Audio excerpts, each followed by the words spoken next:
കാലത്ത് പിടിച്ചു കുലുക്കിയ നായിക ഒരു നീണ്ട ഇടവേളയ്ക്ക് ശേഷം വീണ്ടും കുലുക്കാൻ കടന്നു വരികയാണ്. മനുഷ്യന് വേണമെങ്കിൽ ഒരു നോക്ക് കണ്ടോളൂ, ചിരിക്കരുതേ. എവിടെയായിരുന്നു? എവിടേക്ക് അന്വേഷിച്ചെന്നറിയാമോ? പത്രത്തിൽ കൊടുക്കാൻ പോയതാ. പാടുന്നു, നീ പാടുപെടും. മനയിലെത്തിയ പിരിമിഴി തണുത്തുപോയ ഇത്രയും കാലമായിട്ട് ഈ നീർക്കോലിക്ക് ഒരു ഇംപ്രൂവ്മെന്റ്സ് ഉണ്ടായില്ലല്ലോ. വന്നിദേവനും ഇരുട്ടുമൂടിയ ഭൂമിദേവി എന്റെ അമ്മയെ നാട്ടിച്ച് എന്തോന്നാടോ ഇത്? എവിടെ നിന്ന് കിട്ടിയോടോ ഈ ഉണ്ടാക്കണേ? ഒന്നായിരുന്നൊരു തുമ്പ പാടിയാൽ ദൈവം പോലും നിന്നെ ശപിക്കും തോമ. അന്യരെ ദ്രോഹിക്കരുതെന്നാണ് ബൈബിളിൽ പറഞ്ഞിരിക്കുന്നത്.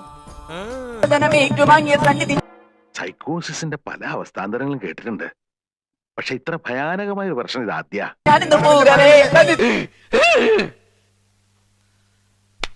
സത്യം പറഞ്ഞ ആശാന്റെ കഴിവെച്ച് നോക്കുമ്പോ ആശാൻ ഈ ലെവലിൽ അറിയപ്പെടേണ്ട ആളല്ല, കുറച്ചും കൂടി ലോ ലെവലിൽ അറിയപ്പെടേണ്ട ആളാണ്. എങ്ങനെ സഹിക്കണു ഈ മുതലിനെ? ഞാനിന്ന് പോകവേ പള്ളി നാഥന്റെ പളനി കുന്നിലെ ആറാം സന്തോഷായല്ലോ. പിന്നെ തളരരുത് രാമൻകുട്ടി, തളരരുത്. കലാകാരനല്ലാത്തവരെ സമൂഹം അംഗീകരിക്കില്ല. നീ സമാധാനിക്കും.